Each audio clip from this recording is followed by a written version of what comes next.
Hey, so this is a recent game that I played.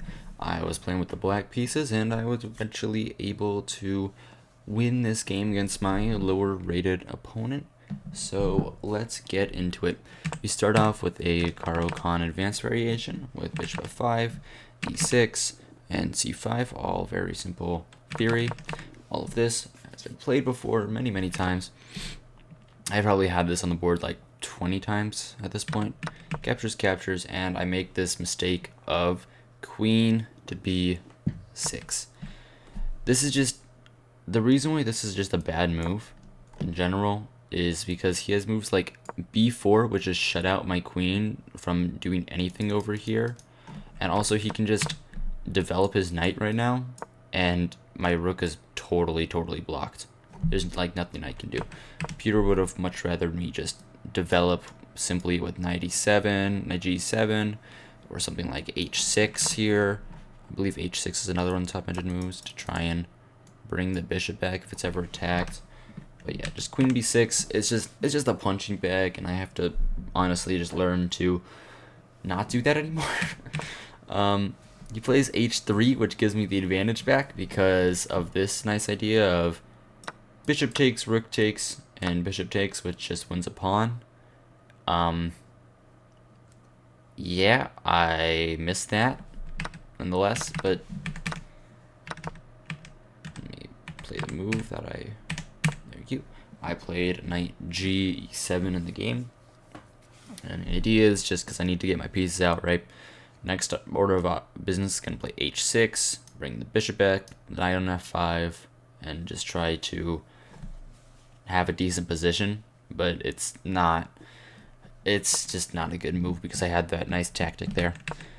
So knight g7, b4 blocks out my entire queen side. I think this is a great move. Apparently, what did he have apparently? Let's see, he has knight c3 with a plus point like 7 advantage. God damn, what? Why is that? I don't even understand. Maybe the idea is to put the knight on c5, then he'd have a great outpost. Or maybe it's just that I don't really get anything here. But nonetheless, he plays b4. I play a6, which was my whole idea. This is also a miss because bishop b4 would have won a pawn. But whatever. Bishop b3, bishop b4 is also the best move when I play h6, which is another mistake, but really it's not that bad. Yeah, he goes knight bd2, bishop h7. G4 is another really crazy move where he just takes a ton of space over here and makes it impossible for me to really get anything going with my knight up to f5, which is my whole idea. So I just put my knight on g6. Knight b3. I go bishop e7. Rook c1, and knight c5. And here I just capture. I think that there's absolutely no other move here besides captures, because I calculate a little here. This knight is just going to be causing problems over here for the rest of the game. He's also starting to fork here. I don't want to deal with that. Who would want to deal with that? That sounds awful. Bishop takes, and queen d8 back to try and maybe start an attack over here. He goes rook b1. I defend my pawn over here. Best move is actually f6 with a slightly better position for black, in my opinion. But I miss it. I play rook c7, rook b6.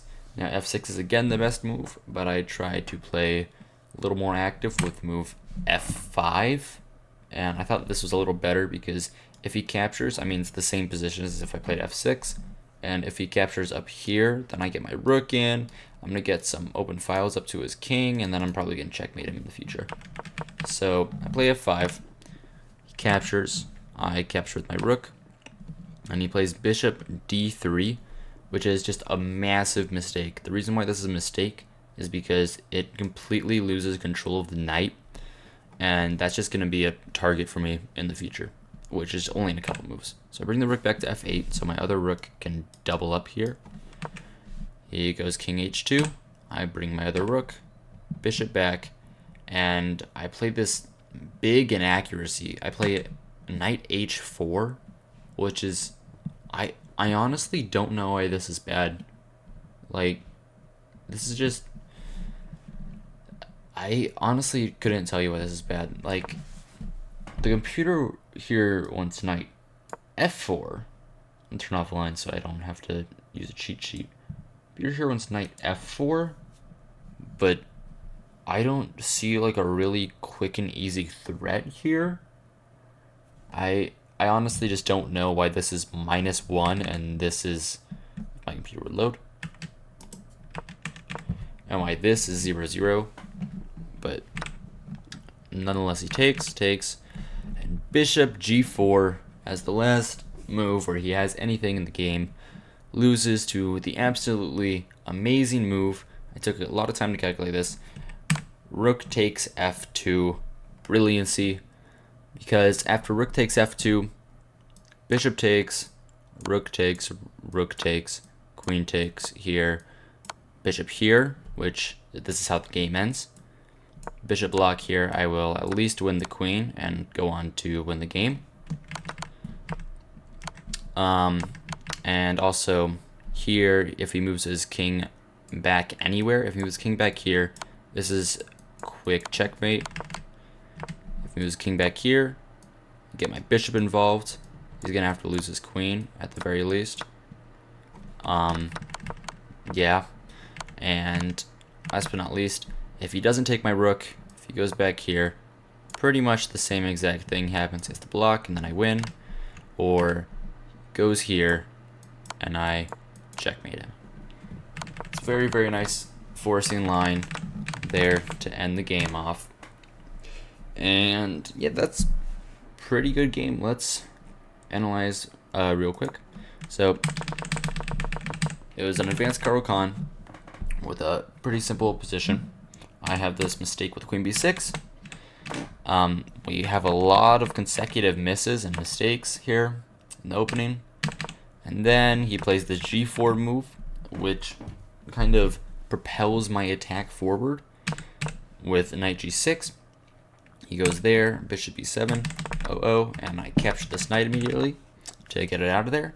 Queen d8 tries to start an attack. I defend my pawn. I have a decent amount of misses here with the move f5. I get my rooks in the game. He makes this massive mistake with bishop d3, destabilizing the knight. Double up, knight h4, captures, and then I have the brilliant sacrifice, rook f2 check. And yeah, that's the game here. I played this. Actually started recording immediately after I finished this game. This game is a lot of fun. Yeah, I had a really fun time with this one. It was really nice to see all the interesting sacrifices here. So anyway, I will come back later. So good evening and good night.